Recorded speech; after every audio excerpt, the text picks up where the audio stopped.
So today we are going to study about very important topic, which is exponent and index. This is important on behalf of NCERT with the basis of the syllabus of NCERT. This is important chapter for 6th, 7th and 8th students, also for the 9th also. So first we need to know that what is integer. As you know that in integer all the numbers, सारे numbers जिसमें हम zero मतलब जो integers होते हैं वो कौन कौन से होते हैं, सारे ऐसे नंबर्स जो नेगेटिव नेचुरल नंबर हों, जैसे -3, -2, -1, 0, +1, +2, +3 एंड सो ऑन. मतलब जितने नेचुरल नंबर्स होते हैं उनके नेगेटिव नेचुरल नंबर और ज़ीरो, इन सब को बुला के इंटीजर बोला जाता है. जिसमें से ज़ीरो जो होता है, इधर वाले जो होते हैं, दीज आर नेगेटिव इंटीजर जिन्हें आई से डिनोट करते हैं. दीज आर पॉजिटिव इंटीजर जिन्हें हम प्लस आई से डिनोट करते हैं. Now zero is neither positive not negative. तो ज़ीरो जो है ना पॉजिटिव है ना नेगेटिव इंटीजर है. अब हम बात करते हैं कि किसी भी number for any non zero number, कैसा नंबर हो, नॉन ज़ीरो हो. For any non zero number, if we assume a, for any non-zero number, if there is some power like m, a to the power m, so this m must be integral. ये कैसा होना चाहिए, integral होना चाहिए. जैसा कि हमने अभी पढ़ा कि इंटीजर्स क्या होते हैं, इंटीग्रल होना चाहिए. ये पावर जो है वो पूरा होना चाहिए. इंटीजर मीन्स पूरा, उसमें फ्रैक्शन नहीं आ सकता. जैसे आप यहाँ देखिए 0 और 1 के बीच में या 1 और 2 के बीच में बहुत सारे नंबर्स होंगे, डेसिमल्स में होंगे, जैसे 1.2, 1.3, 1.55. There must be many numbers between 1 and 2. But हमें ये चीज़ ध्यान देना है कि इंटीजर्स को सिर्फ पकड़ना है. इंटीजर मीन्स पूरे नंबर्स, 1 फिर 2 फिर अगला 3. जैसे मैं कोई नंबर बोलूँ 3,03,000 या 3,342, ये इंटीजर नंबर है. बट अगर मैं बोलूँ 3,342.5 तो इंटीजर नंबर नहीं है, because it include this fractional part, 0.5 और आ गया. तो इसलिए इंटीजर मीन्स सिर्फ पूरा नंबर को हम इंटीजर नंबर बोलते हैं. नाउ तो किसी भी नॉन ज़ीरो नंबर की पावर हम अगर जैसे यहाँ पे इंटीग्रल नंबर है तो हम इसको बोलेंगे कि इसको किस तरीके से बोला जाता है. इसको बोला जाएगा कि दिस इज़, जो ये जिस नंबर के पावर में होता है उसको बोलते हैं base. This number is base, A हो गया यहाँ पे. और जो एम है इसे हम क्या बोलेंगे, एक्सपोनेंट. क्या बोलेंगे, एक्सपोनेंट, या इसी को इंडेक्स बोलते हैं. अब बात करते हैं इसी को दूसरे तरीके से. अगर हम बोलें तो इस जो हमने यहाँ पे लिखा, इसको मैथमेटिकल टर्म में बोलेंगे a to the power m, या a raised to the power m, to power m. अब ये होता क्या है, इसको समझते हैं. कैसे किसी नंबर पे पावर आती है, जब हम किसी नंबर को उसी नंबर से जितनी पावर है मीन्स उतने टाइम उसे हम मल्टीप्लाई करते हैं. जैसे मान लिया कोई लिखा 2 the power 5. What does it means, जो आपका बेस है, बेस को कितने टाइम्स मल्टीप्लाई करना है, 5 टाइम्स. अब यहाँ पे ध्यान देना है, 5 टाइम मल्टीप्लाई करने का मतलब ये नहीं है कि हम 2 into 5 कर दें. नो, इसको पढ़ेंगे कैसे, जैसे यहाँ पढ़ा a to the power m को हमने क्या पढ़ा, a to the power m. तो इन द सेम वे हमको यहाँ पे क्या पढ़ना है, 2 to the power 5. तो इसका मतलब जो आपका बेस है, जैसे a को m टाइम्स मल्टीप्लाई किया जाएगा तब a to the power m लिखा जाएगा. सिमिलरली जैसे मैं आपसे कहूँ कि 3 into 3. So what does it mean कि 3 को कितनी बार मल्टीप्लाई किया गया, उसी नंबर में कितने बार मल्टीप्लाई हो रहा है, that is called the power. मतलब तब हमें पावर की ज़रूरत पड़ती है. जैसे मैं इसी को कैसे लिख सकता हूँ, 3 to the power 1 2 3 4, 3 to the power 4. So this can be written as 3 into 3 into 3 into 3. यानी कैलकुलेशन को ईजियर बनाने के लिए अगर हम देखें तो हम ऐसा कर सकते हैं. फॉर एग्ज़ाम्पल जैसे अगर मैं कहूँ तो जब भी हम किसी भी कैलकुलेशन की बात करते हैं तो हम एक चीज़ देखते हैं कि कभी बार हमारे जो कैलकुलेशन वो काफ़ी बड़े आ जाते हैं, तो उसमें हम देखें तो हम उसमें ध्यान से देखें तो हम ये अगर एक्सपोनेंट या पावर का यूज़ करते हैं तो कैलकुलेशन काफ़ी छोटे हो जाते हैं। जैसे द मास ऑफ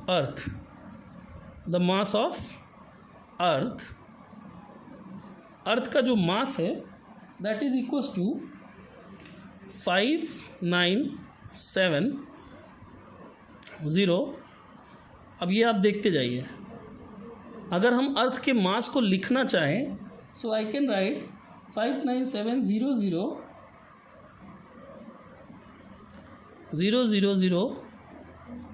ये मैं इसलिए लिख रहा हूँ क्योंकि यहाँ पे हम ये समझेंगे कि किसी भी वैल्यू को हम कैसे लिख सकते हैं। अगर हम किसी वैल्यू को हमको लिखना है तो पावर के हिसाब से हम उसे कैसे लिख सकते हैं। तो आप यहाँ देखें तो किसी वैल्यू को, जैसे मैंने मास ऑफ अर्थ लिखा, इसको भी मुझे अभी यहाँ पे इंटीग्रल टर्म में मैं लिख रहा हूँ। अब मुझे इसे पावर के टर्म में अगर लिखना है तो मैं इसे कैसे लिख सकता हूँ। तो अगर ये देखिए तो यहाँ पे mass of Earth it is basically equal to 3, 3, 6, 3, 9, 3, 12। ये पेपर कम पड़ जाएगा 15। मैं इसे काट के फिर से लिखता हूँ 5970 3 3 3 3 3 1 2 3 4 5 6 7 sorry. So this is the mass of अर्थ। अब अगर मैं आपसे कहूँ कि इसकी केजी में आप इसको बताओ तो शायद इतने ज़ीरोज़ हैं कि आप नहीं बता सकते। दिस इज़ ज़ीरो, है ना। फिर आपको मैथमेटिक्स के भी हायर उसमें जाना पड़ेगा कि आपको सोचना पड़ेगा कि बिलियन ट्रिलियन के बाद क्या आता है।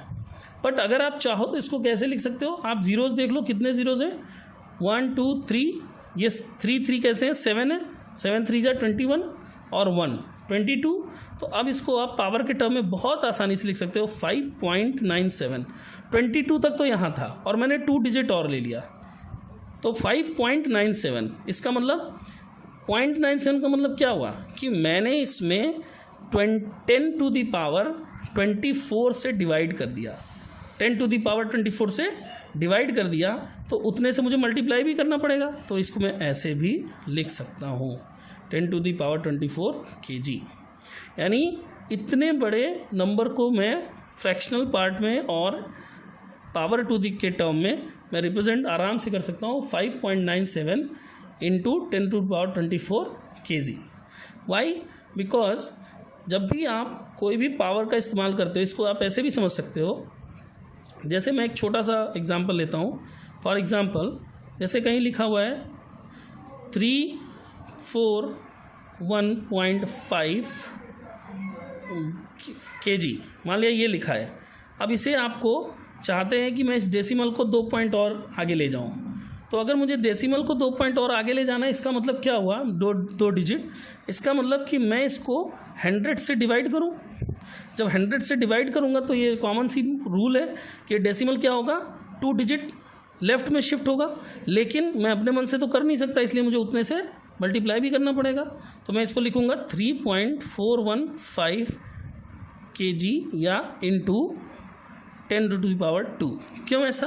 क्योंकि इस 100 की वजह से डेसिमल तो 2 पॉइंट लेफ्ट शिफ्ट हुआ, लेकिन हमें उसी के साथ साथ इससे मल्टीप्लाई भी करना पड़ा। तो जो ये वैल्यू है, इसी को 100 बोलो या 10 टू पावर 2 बोलो, इसको हमें यहाँ लिखना पड़ेगा। यानी मैं चाहता हूँ कि डेसिमल यहाँ ना रह के यहाँ रहे, तो मुझे 10 पावर 2 से मल्टीप्लाई भी दिखाना पड़ेगा। या मैं चाहता हूँ नहीं डेसिमल यहाँ रहे तो मुझे 10 पावर 3 से मल्टीप्लाई दिखाना पड़ेगा। या मैं चाहता हूँ ये डेसिमल यहाँ रहे तो मुझे क्या करना पड़ेगा, मुझे 10 से डिवाइड किया है तो 10 यहाँ दिखाना पड़ेगा।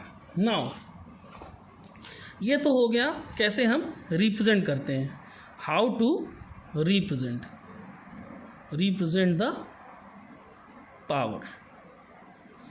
अब बात करते हैं कि कोई भी वैल्यू, जैसे हमने अभी जो सीखा वो क्या सीखा कि किसी भी नंबर को उसी नंबर में जितनी टाइम्स हम मल्टीप्लाई करते हैं उसको बोलते हैं उस नंबर पे उतना पावर। जैसे 3 टू द पावर 4, इसका मैथमेटिकल टर्म क्या होता है कि जितने भी बार उसका मल्टीप्लिकेशन हुआ हो, जितने टाइम्स, वो उसके ऊपर एज ए पावर हो जाएगा। यानी इसको पढ़ने के लिए हम पढ़ेंगे 3 to the power 4 या 3 raised to the power 4। तो जब हम इसके आगे बात करेंगे, नाउ अब हमने अभी तक देखा कि हम कैसे पावर वाले क्वेश्चंस को हम लिखते कैसे हैं। पॉजिटिव एक्सपोनेंट जब था, power with positive exponent, and now power with, अगर हम देखें नेगेटिव एक्सपोनेंट, कोई भी ऐसा पावर किसी भी नॉन ज़ीरो नंबर पे अगर पॉजिटिव था तब तो हमने देखा उसे कैसे लिख सकते हैं, बट अगर नेगेटिव होगा, लाइक जैसे a to the power -m, इसको हमको अगर देखा जाए तो ये क्या है, power with negative exponent.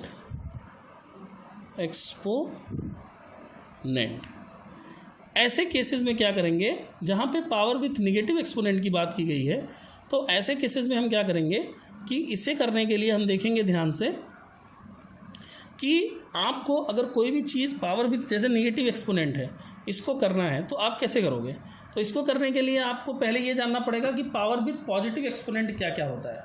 Positive exponent में हमने क्या क्या किया था उसको ध्यान से देखें, और फिर हम देखेंगे कि उसी चीज़ को यहाँ पे अगर हम उसी कॉन्सेप्ट को अप्लाई कराएंगे तो हम यहाँ पे देखेंगे। तो अभी तक हमने पावर विथ पॉजिटिव एक्सपोनेंट की बात करी, अब हम देखेंगे पावर विथ नेगेटिव एक्सपोनेंट। यानी जैसे अगर हमारे पास कोई एक नंबर है a, तो a to the power -m, इसका क्या मतलब होता है। अभी तक तो +m था तो हम जानते थे, but what about this -m। इसके लिए हम क्या करेंगे कि पहले हम ये जानेंगे कि जैसे 10 to the power 3, इसका मतलब क्या हुआ, 10 into 10 into 10, what does it means 1000। मैं कहता हूँ 10 to the power 2 क्या होगा, तो हो जाएगा 10 into 10, what does it means 100। 10 मतलब 10 into 1 which is 10। अब अगर हम देखें 10 to the power -1 क्या होगा, तो यहाँ पे हमें एक चीज़ ये समझ में आएगी कि जो 10 की पावर माइनस की वैल्यू है उसको अगर हमको देखना हो तो ये चीज़ हम देखें यहाँ पे कि जो 10 की पावर -1 है उसे देखने के लिए उस वैल्यू को हम कैसे लिखेंगे, तो हम इसको लिख सकते हैं 1/10। तो एक चीज़ हम क्या देखते हैं कि पूरे इस कैलकुलेशंस, इस पूरे पावरिंग में अगर आप देखो तो जैसे जैसे एक पावर घट रही है, एक पावर क्या हो रही है, कम हो रही है। जैसे यहाँ 10 पावर 3 था, इससे एक पावर कम हुआ तो वैल्यू में भी फ़र्क आया। कितना वैल्यू में फ़र्क आया, इसके और इसके वैल्यू में कितने का फ़र्क आया, 1/10 का फ़र्क आया। कितने का फ़र्क आया, 1/10 का फ़र्क आया। सिमिलरली अगर मैं देखूँ इसके और इसके में कितने का फ़र्क आया, वो भी 1/10 का फ़र्क आया। अगर ये 1000 था तो ये क्या है, 100 है। ये 100 है मतलब इसका 1/10 ही तो है। ये 100 है, ये 10 है तो कितना है, 1/10 है। ये 10 है, अगर ये देखूँ ये 10 है और ये 1/10 है, तो इसका मतलब ये 100 है और ये 10 है तो 1/10 ही वैल्यू है। नाउ सी, इसका मतलब क्या होता है कि कहीं ना कहीं अब 10 पावर 0 में अगर इसी में बात करूं, इसी बीच में एक और वैल्यू है 10 पावर 0, तो 10 पावर 0 क्या होता है, 1। बेसिकली 10 पावर 0 मीन्स 1, और 10 पावर 0 ही नहीं, दुनिया का कोई भी नंबर पावर 0 मतलब 1। तो इसमें उसमें कितने का फ़र्क होगा, 1/10 का, 1/10 का। सिमिलरली इसमें और इसमें कितने का फ़र्क है, 1/10 का। इसका मतलब एक पावर डाउन होने से 1/10 का फ़र्क आ जाता है। तो अगर हम देखें किसी भी नंबर पे माइनस करते हैं, इसका मतलब होता है कि जिस बेस को हम माइनस कर रहे हैं, जितने का माइनस कर रहे हैं, उसी सेम बेस से वो 1/, में हो जाता है। जैसे मान लिया, मतलब रिवर्स यानी इन्वर्स हो जाता है। जैसे अगर मैं कहूँ 10 पावर -2, सो इट मीन्स 1/10⁻²। जब भी कभी इन पावर निगेटिव में होता है तो उसका मतलब ये होता है कि वो अगर डिनोमिनेटर है, अगर वो न्यूमरेटर है तो उसको मैं डिनोमिनेटर कर दूंगा तो वो निगेटिव पावर पॉजिटिव हो जाएगा, और अगर डिनोमिनेटर में है और उसे मैं न्यूमरेटर में लाना चाहूँ तो पॉजिटिव पावर निगेटिव हो जाएगा, नहीं अपना पावर चेंज होगा। जैसे मैं ऐसे कहता हूँ 2 to the power -x/2 to the power +r मान लेते हैं, या 3 to the power r। तो मेरा मन ऐसा है कि मैं इसको न्यूमरेटर में लिखना चाहता हूँ तो मैं लिख सकता हूँ 2 to the power already numerator में इनटू मैं इसको भी ऊपर लाना चाहता हूँ डिनोमिनेटर से न्यूमरेटर, तो 3 टू द पावर जो इसका पावर है वो क्या हो जाएगा नेगेटिव। इसी को मैं ऐसे नहीं लिखना चाहता हूँ, मैं चाहता हूँ न्यूमरेटर डिनोमिनेटर हो जाए और डिनोमिनेटर न्यूमरेटर हो जाए। तो चूँकि ये क्या हो रहा है डिनोमिनेटर से न्यूमरेटर बना और ये न्यूमरेटर से डिनोमिनेटर बना, तो मैं ऐसे इसको लिखूँगा क्योंकि यहाँ पे माइनस था तो यहाँ प्लस एक्स हो जाएगा। यानी इसने न्यूमरेटर से डिनोमिनेटर में आया तो अपना साइन पावर का साइन चेंज हो जाएगा। या इसी को कैसे लिख सकते हैं 2 to the power minus R 2 to the power minus X into 3 to the power minus R, जो कि ये चीज़ है सेम वे कि इसको जब हम न्यूमरेटर में लाएंगे तो ये क्या हो जाएगा, इसका जो पावर है वो निगेटिव हो जाएगा। सो दिस मीन्स कि हम कोई भी वैल्यू अगर हम निगेटिव इंटीग्रल पावर रखना चाहें, जैसे कोई लिखता है 10 to the power minus 3, what does it means 1/10 to the power plus 3, ये जो पावर है वो प्लस में बदल जाएगा और चूंकि ये न्यूमरेटर में था तो अब क्या बन जाएगा डिनोमिनेटर। अगर कोई जैसे लिखता है मान लिया 10 टू द पावर माइनस 9, तो इसको क्या करेंगे 1/10 टू द पावर प्लस 9। इसका मतलब जैसे अगर कोई बोला 10 टू द पावर माइनस 2, तो इसको मैं क्या बोलूँगा 1/10 टू द पावर 2। कोई बोला 10 to power minus 3, what does it mean 1/10 to power plus 3। और वैसे भी जानते हैं जब एक पावर कम होता है तो 1/10 टाइप चीज़ें बढ़ जाती हैं, अभी हमने पढ़ा। तो इसलिए जो है इस वैल्यू को हम यहाँ पे ये समझ, तो अभी हमने जैसे देखा। अब हम अगर देखें तो कुछ हमारे एक्सपोनेंट के लॉज हैं जिसमें हम एक एक करके पढ़ेंगे। Laws of exponent.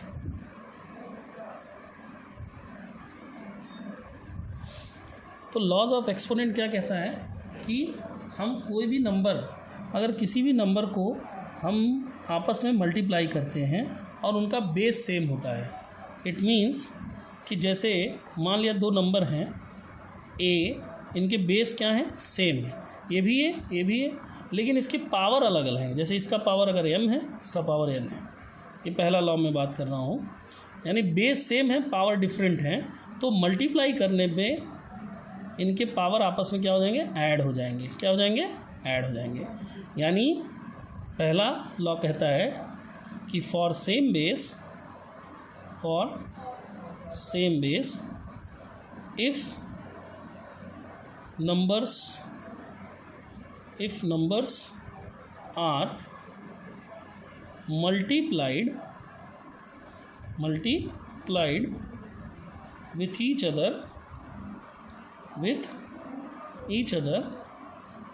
then the powers will be added. इसका मतलब क्या हुआ कि जब भी कभी दो नंबर्स को हम मल्टीप्लाई करेंगे और उनके बेस अगर सेम हो, यानी जो हम नंबर से मल्टीप्लाई कर रहे हैं वो नेचुरल नंबर होने चाहिए और बेस अगर सेम है, या जो भी नॉन जीरो रैशनल नंबर हो, कोई भी जिसके हम पावर की बात कर रहे हैं, तो बेस अगर सेम हो तो उनके पावर क्या हो जाएंगे ऐड हो जाएंगे। और अगर पावर निगेटिव में भी होगा तब भी ये रूल क्या होगा एप्लीकेबल होगा। कैसे होगा उसको भी देखते हैं। जैसे मान लिया हमने लिखा a to the power minus m into a to the power minus n, तो हम इसको as per the integral power in negative terms को हम जानते हैं क्या करते हैं 1/a टू दी पावर पूरे टर्म को नीचे ले जाते हैं, जो यहाँ पे पावर नेगेटिव में उसको पॉजिटिव कर देते हैं, into 1/a to the power n। तो हम ये जानते हैं कि इसका एलसीएम जब हम लेंगे तो क्या आएगा a to the power m into a to the power n, यही होगा। अच्छा, इसके लिए अगर हम ध्यान से देखें तो हमको क्या करना पड़ेगा कि चूँकि फिर वही बात हुई कि 1 into n 1 multiplication of fractions, तो न्यूमरेटर का डिनोमिनेटर का, तो होगा क्या कि यहाँ पे वैल्यू हो जाएगी 1/a टू दी पावर। अब वही बात फिर से पुराना नियम लागू होता है, पुराना फॉर्मूला कि बेस सेम है बस पावर अलग अलग है, तो इनके पावर क्या हो जाएंगे ऐड हो जाएंगे। मतलब अगर कोई भी ऐसे समझिए इसको, जस्ट फॉर एन एग्जांपल, कि कोई एक किंग है और उसके जो क्राउन्स हैं, क्राउन्स क्या हैं, डिफरेंट डिफरेंट है। क्राउन मतलब मुकुट जो है उसका वो डिफरेंट डिफरेंट है, समझ रहे हैं, मतलब उसके क्राउन्स क्या हैं, डिफरेंट डिफरेंट है।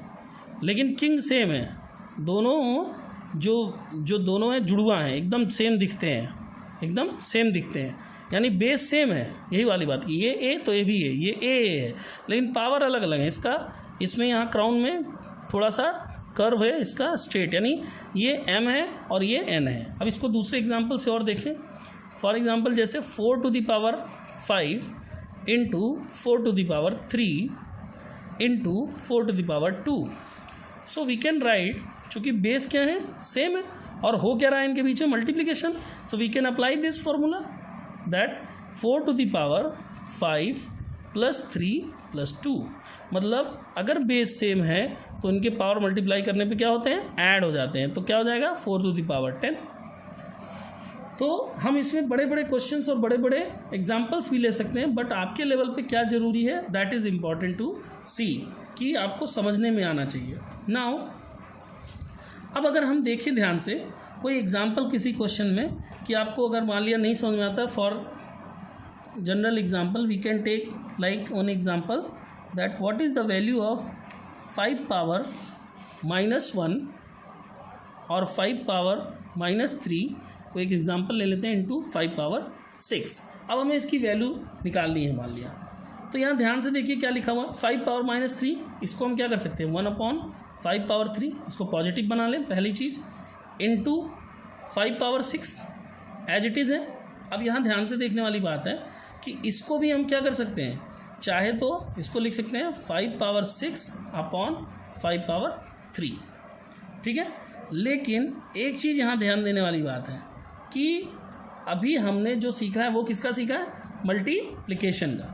अगर हमको मल्टीप्लिकेशन के बाद हमको डिवीज़न का भी आना चाहिए, तब हम ये क्वेश्चन लगा सकते हैं। फॉर इसको करने के लिए क्या करना पड़ेगा, तो इसको करने के लिए सेकेंड रूल आता है that says for same number for same base a to the power m, अगर सेम बेस वाले किसी नंबर से डिवाइड होता है और उसकी पावर अलग है, यहाँ पे क्या हो रहा था, मल्टीप्लाई, और यहाँ क्या हो रहा है, डिवाइड, तो क्या करेंगे, अगर किसी भी दो सेम बेस वाले नंबर पे सेम बेस सेम हो, पावर भले अलग अलग हो, अगर उनका डिवीज़न हो रहा है, तो हमें जो नीचे वाला जो डिनोमिनेटर है उसका जो पावर है उसको हम सीधे सीधे बेस से माइनस या सब्ट्रैक्ट कर सकते हैं। यहाँ पे पावर मल्टीप्लाई हो रहा था, सॉरी यहाँ पे पावर ऐड हो रहा था, यहाँ पे पावर क्या होगा, सब्ट्रैक्ट होगा न्यूमरेटर वाले में से डिनोमिनेटर का। इसकी प्रूविंग को कैसे समझेंगे, ऐसा कैसे हो रहा है, सब्ट्रैक्ट कौन किस में से होगा, ऐसे समझिए, a to the power m, इसको तो लिख ही सकते हैं, इनटू, मैं a to the power m को ऊपर लाना चाहता हूँ, तो मैं जानता हूँ डिनोमिनेटर से न्यूमरेटर बना सकते हैं, न्यूमरेटर से डिनोमिनेटर, लेकिन शर्त क्या है, जब भी कभी हम उसके प्लेस को चेंज करेंगे, डिनोमिनेटर वाले टर्म को न्यूमरेटर बनाएंगे, तो उसका पावर में जो भी साइन होगा वो साइन यानी जो चिन्ह होगा, माइनस है तो प्लस हो जाएगा, प्लस है तो माइनस, और किसी पे कोई फर्क नहीं आएगा। जैसे यहाँ पे पावर n है, ये डिनोमिनेटर में था, मैं इसको न्यूमरेटर में लाना चाह रहा हूँ, मतलब यहाँ से उठा करके डिनोमिनेटर से उठा के न्यूमरेटर में लाना चाह रहा हूँ, तो यहाँ पे पावर n की क्या थी, प्लस थी, तो यहाँ पे पावर क्या हो जाएगी, माइनस। अब अगर ऐसा है तो यहाँ पे मल्टीप्लिकेशन वाला रूल अप्लाई हो सकता है।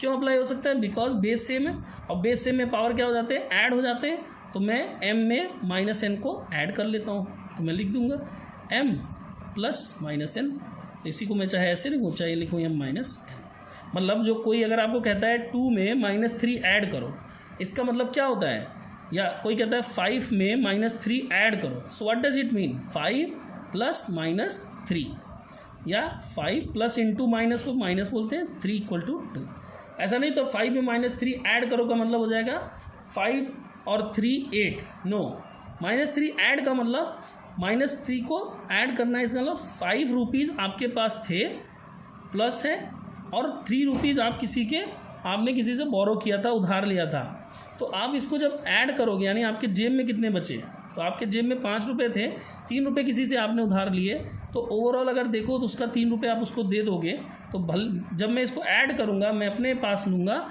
तो कहने का मतलब इतना 3 रुपीज़ मेरा जो कर्ज था वो मैंने चुकाया, तो मेरे पास कितने रुपीज़ बचेंगे? 2 रुपीज़। तो ऐड भी किया, निगेटिव नंबर्स को भी हम ऐड कर सकते हैं। मतलब कोई आपसे पूछता है ए में सी ऐड करो, ऐड दिस नंबर, सी को ऐड करिए, -2 को ऐड करिए, -r को ऐड करिए। तो कैसे ऐड करेंगे? a + c + -2 + -r। अब ये प्लस हटा के सीधे सीधे माइनस लगा सकते हैं, क्योंकि प्लस इंटू माइनस माइनस होता है। तो आप लिख सकते हैं a + c -2 -r।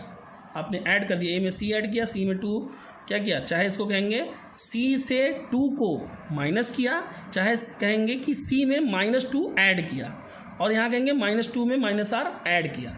So now अब यहाँ पे बेसिक सी बात समझने वाली थी कि जब भी कभी एक्सपोनेंट का फ्रैक्शन पार्ट होगा, जब भी कभी हम सेम बेस वाले एक्सपोनेंट को न्यूमरेटर और डिनोमिनेटर में रखेंगे, कोई भी एक्सपोनेंट जब डिवीज़न की कंडीशन में होगा और बेस अगर सेम होगा, तो उनके पावर्स आपस में सबट्रैक्ट हो जाएंगे, यानी न्यूमरेटर वाला में से डिनोमिनेटर वाला सबट्रैक्ट हो जाएगा। फॉर एग्जांपल अब यहाँ पे हम सेम बात को देख सकते हैं, 5/6 a⁻m/5/3।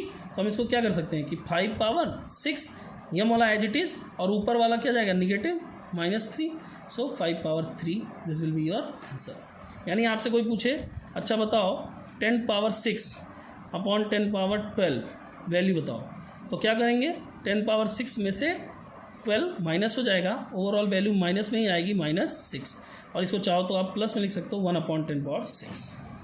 आपको कोई भी क्वेश्चन ऐसे पूछा जाता है, मान लिया पूछा गया 5/9/5/10, तो क्या करेंगे? 5/9 - 10 ऊपर गया, क्योंकि डिनोमिनेटर से न्यूमरेटर बना, तो 5/9 - 10 कितना हो जाएगा? -1। किसी भी नंबर पे -1 का पावर का मतलब 1/5, तो ये आपकी वैल्यू हो जाएगी। So for today we have learn 2 very important formulas और concepts that if base is same, अगर बेस सेम है और उनको हम मल्टीप्लाई करते हैं उन नंबर्स को, तो उनके पावर आपस में ऐड हो जाएंगे, और अगर बेस सेम है और उन्हीं नंबर को आपस में डिवाइड करते हैं, तो न्यूमरेटर वाले में से डिनोमिनेटर का पावर सबट्रैक्ट हो जाएगा। So this is all about today concept. Thank you.